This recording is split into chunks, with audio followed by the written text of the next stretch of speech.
welcome back to my YouTube channel-nya Eliana. Nah, di sharing sharing kali ini kita sedang kehadiran alumni angkatan 12, ada Kak Elia. Apa kabar Kak Elia? Alhamdulillah baik. Oke, nah Kak Elia, sebelum ini lebih enak Ibu manggilnya kan El ya. Kak El ini sebelum kita lanjut berbincang-bincang sharing-sharing hari ini, mungkin Kak El sapa dulu adik-adiknya, perkenalkan dirinya.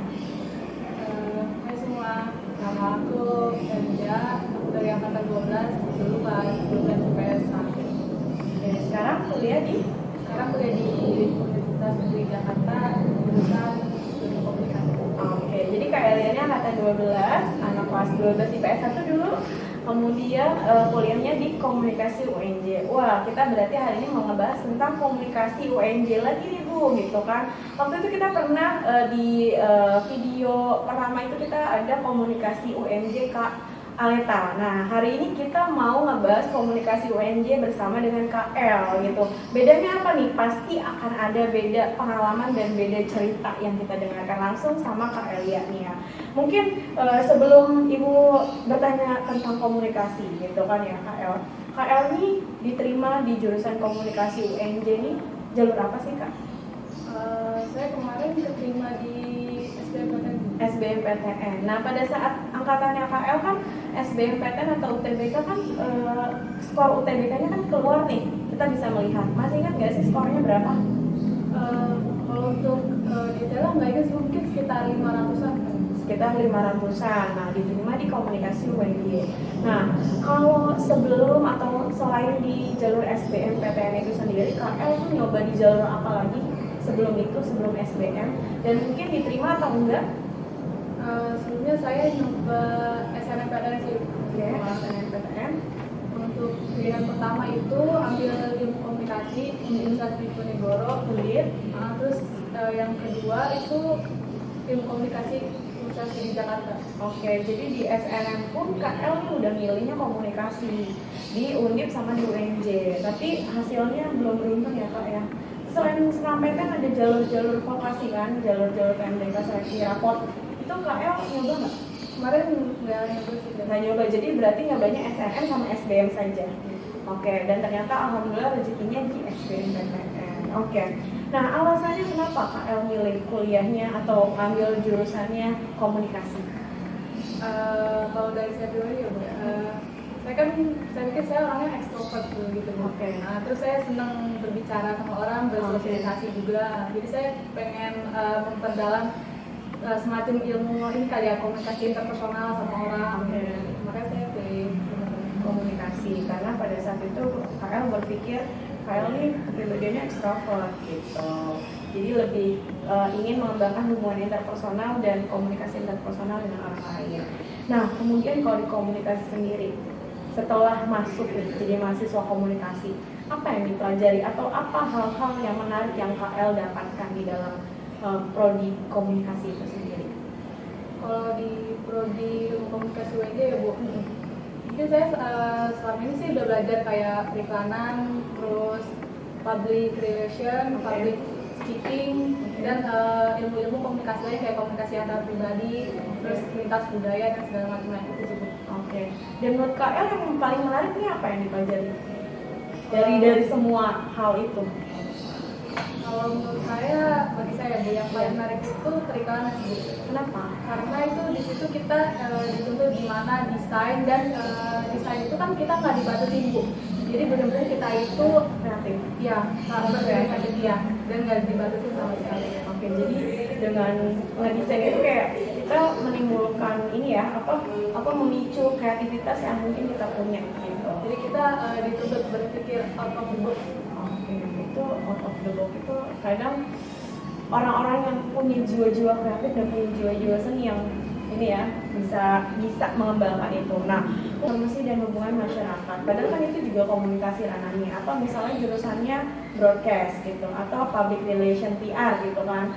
Tapi kan itu ada di komunikasi sendiri. Nah, kalau di Universitas Negeri Jakarta atau di KL sendiri nih kuliah pada saat semester berapa nih udah belajar itu udah lebih spesifik atau ada peminatannya? Nah, ini dia nih Bu, sebenarnya ini yang paling membedain prodi ilmu komunikasi UNJ sama unit lain nih Bu. Ya, apa nih? ilmu komunikasi UNJ itu kita nggak ada spesifikasi lagi. Maksudnya kita nggak ada penjurusan kayak periklanan atau broadcast atau public relation itu nggak ada. Jadi kita benar-benar pelajari semua gitu. Kita disuruh untuk menguasai semua ilmu gitu. Jadi general benar-benar ya. Mungkin akan berbeda ketika mungkin ilmu komunikasi di vokasi gitu ya, di sekolah vokasi itu lebih spesifik gitu. Kalau di UNJ ini semua KL pelajarin. Oke. Kemudian apa sih suka dukanya kuliah di jurusan komunikasi? Yang tadi awal kan KL berpikir saya kepribadiannya ekstrovert ibu, gitu. Dan pengen mengembangkan hubungan interpersonalnya. Apa nih suka dukanya setelah dijalani? Sukanya dia mungkin salah satunya solidaritas ibu. Angkatan itu menurut saya solid banget gitu. Kalau ada tugas yang emang kita benar-benar nggak ngerti itu kita bareng-bareng ngerjain gitu bu. Terus mungkin sama teman-teman itu kayak open minded banget juga bu orang-orangnya gitu. Mungkin itu sih bu sukanya. Dukanya? Kalau dukanya mungkin kalau menurut saya pribadi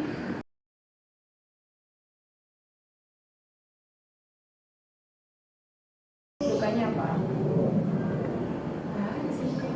Berarti kamu emang nggak ada dukanya, berarti artinya KL ini enjoy dan benar-benar emang ini sesuai dengan passion gitu. Nggak juga sih bu sudah. Lalu? Oh ya, mungkin dukanya gini kali ya. Pas saya udah masuk gitu ya, kan tadinya awalnya saya pikir saya extrovert gitu ya bu, tapi saya pengen ngedalamin komunikasi interpersonal gitu ya bu sama orang gitu. Nah, pas udah masuk itu, tapi ternyata kita dituntut buat kayak public speaking tadi, terus mungkin kita belajar jadi MC, jadi moderator. Kalau dari saya pribadi itu saya kurang mampu ya bu, saya nggak punya kemampuan di bidang itu gitu, jadi saya agak struggle sih. Jadi benar-benar ini banget ya, harus belajarnya ekstra banget di bidang itu. Gitu. Jadi karena pada saat SMA KL nih merasanya kan pribadinya lebih ke ekstrovert gitu, dan ternyata pas di kuliah komunikasi yang memang ya namanya juga komunikasi kan memang dituntut dan diharuskan bisa public speaking gitu kan. Nah dituntut untuk bisa ngomong di depan banyak orang dan hal-hal yang berkaitan dengan itu, dan ternyata itu menjadi kendala dan kesulitan tersendiri untuk KL menjalani itu. Tapi overall udah 4 semester ya, udah 4 semester ini semua itu terlewati dengan baik kan? Alhamdulillah sih. Sejauh ini aman sih gitu. Mungkin baik lagi ya, kayak walaupun kita ngerasa ekstrovert gitu, itu emang beda banget kalau pas sudah di dunia perkuliahan gitu. Dan itu kalau misalkan di kuliah gitu kita harus profesional ya, beda gitu dalam ekstrovert. Oke, jadi benar-benar harus mengenali diri sendiri dulu ya dari awalnya. Oke. Nah kemudian KL tentang prospeknya atau prospek kerjanya jurusan komunikasi. Sebenarnya kan ini udah banyak banget gitu yang kita tahu lah ya. Tapi dari KL sendiri, yang KL tahu prospek kerjanya apa dan KL-nya pengen apa? Kalau di ilmu komunikasi secara umum prospek kerjanya mungkin kayak reporter ya, atau news anchor, pembawa acara, atau kita juga bisa kerja di agensi periklanan, graphic designer, terus mungkin juga PR perusahaan gitu. Kalau saya sendiri sih mungkin lebih minat ke broadcasting. Oke, lebih minat ke broadcast. Kenapa Kak? Baik lagi ke yang tadi aku katakan, broadcast itu lebih ke di belakang layar gitu. Dan saya pengen kayak punya skill broadcast. Oke, boleh nggak kalau Ibu tanya lebih jauh nih? Berarti secara nggak langsung di KL nih ada rasa nyesel nggak sih kayak gini? Awal kan berpikirnya kalau komunikasi bisa nih karena saya extrovert gitu kan, saya bisa lebih suka atau ketemu banyak orang, it's okay gitu. Tapi ternyata pas menjalani kuliah di komunikasi, kenapa pada akhirnya KL jadi berpikir saya lebih senang kerja di back office gitu kan, atau yang nggak terlalu banyak ketemu banyak orang dan nggak ketemu atau nggak mengharuskan atau nggak menuntut saya harus banyak ngomong gitu. Padahal kan memang basically anak komunikasi harus bisa ngomong gitu. Nah kenapa hal seperti itu terjadi? Ya mungkin saya jujur aja ya, dari saya kayaknya kurang mengenal diri saya juga ya, belum siap gitu. Waktu milih prodi juga saya tuh kayak nggak research dulu gitu, kayak lebih ke asal kali ya sebenarnya.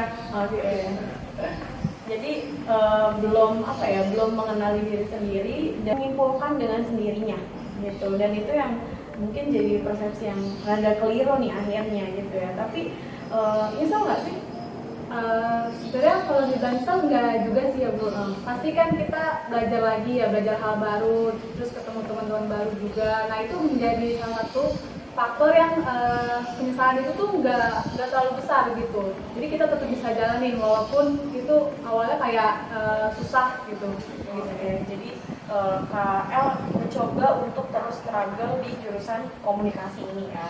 Nah lalu nih Kak, tadi kan KL udah ceritain pengalaman yang berbeda dari mungkin Kak Aleta di komunikasi ya, karena kalau Kak Aleta anak IPA dia pengen komunikasi nih, kalau KL kan emang dari IPS basically, dan IPS kan memang berkorelasi dengan komunikasi gitu, tapi sempat ada gambling juga kan antara ekspektasinya dengan realita di lapangan pada saat perkuliahan gitu. Tapi walaupun itu bukan jadi penyesalan yang mendasar gitu ya, artinya itu mengajarkan KL untuk tetap struggle, survive di jurusan yang memang sekarang lagi dijalanin gitu. Nah apa sih Kak mungkin tips dan pesan buat adik-adiknya yang nonton yang mungkin pengen ngambil jurusan komunikasi supaya tidak ada rasa sedikit persepsi yang keliru, atau mungkin buat pesan untuk buat anak-anak yang masih galau gitu memilih jurusan, karena kan ini juga belajar dari pengalaman KL gitu kan, pada saat mungkin dulu memilih jurusan kayak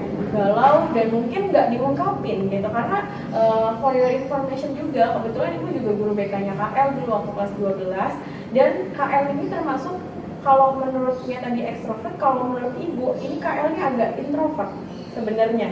Jadi agak tertutup. Jadi kalau anak-anak yang lain berebutan buat konsul, kalau KL ini harus ibu yang ngejar buat konsul. Gitu. Benar nggak? Ya, Kurang lebihnya seperti itu ya. Kalau masalah itu mungkin saya lebih kayak ya udahlah gitu ya, yang duluan aja gitu. Saya nunggu yang belakang aja. Ya, jadi kayak lebih pasang gitu. Oke. Lalu gimana Kak? Nih, tips dan pesannya. Tips dan pesan ya. Mungkin yang pertama itu tadi ya, harus mengenal diri sendiri dulu gitu.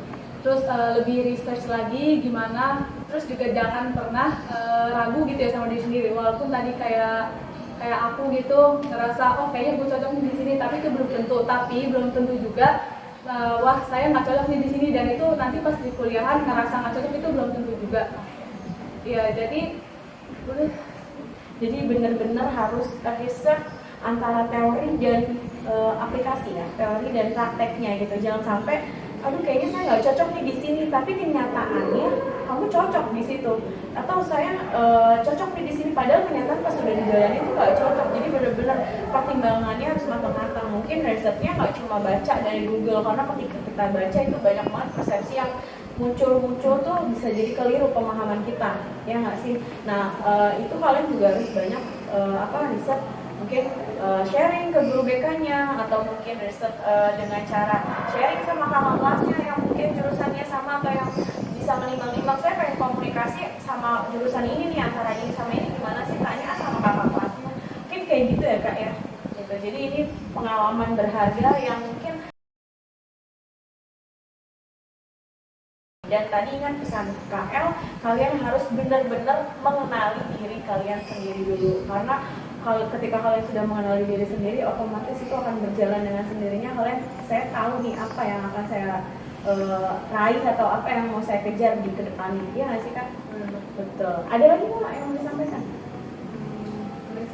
Oke, nah berarti untuk sharing kali ini kita sudahi dulu, tapi mungkin kalau kalian yang pengen tanya-tanya nih sama KL, terus mungkin mau sharing atau mau lebih lanjut nih cerita yang pengalaman yang KL rasain gitu kan, gejolak batinnya bisa survive sampai sekarang di jurusan komunikasi, gimana sih Kak tipsnya dan sebagainya, dan gimana melewati hari-hari itu, mungkin kalian bisa DM di Instagram KL, mungkin di follow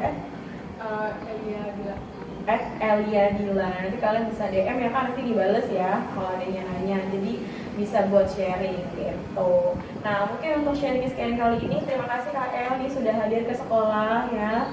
Semoga apapun yang lagi dijalanin sekarang, walaupun mungkin ada kendala dan kesulitannya, apapun itu, ini adalah pilihan.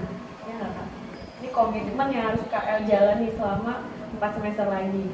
Ya mudah-mudahan ini mudah-mudahan KL bisa sampai survive sampai lulus, dan mungkin banyak orang yang ngerasa kayak gitu tapi dia bisa tough sampai akhir gitu, dia bisa sampai di garis final gitu kan, dan bisa jadi yang terbaik, dan itu nggak menutup kemungkinan itu terjadi sama KL yang mungkin sekarang di semester 4 KL merasa awalnya kayak gini Bu, saya berpikiran ternyata kayak gini, tapi pas dijalani ternyata KL 2 tahun ke depan bisa lulus jadi wisudawan terbaik mungkin di fakultasnya gitu kan, di jurusannya, setelah lulus jadi sarjana komunikasi, jadi orang yang sukses dan punya karir yang bagus kan, itu tidak menutup kemungkinan, dan itu ibu doakan mudah-mudahan seperti itu ya Kak ya.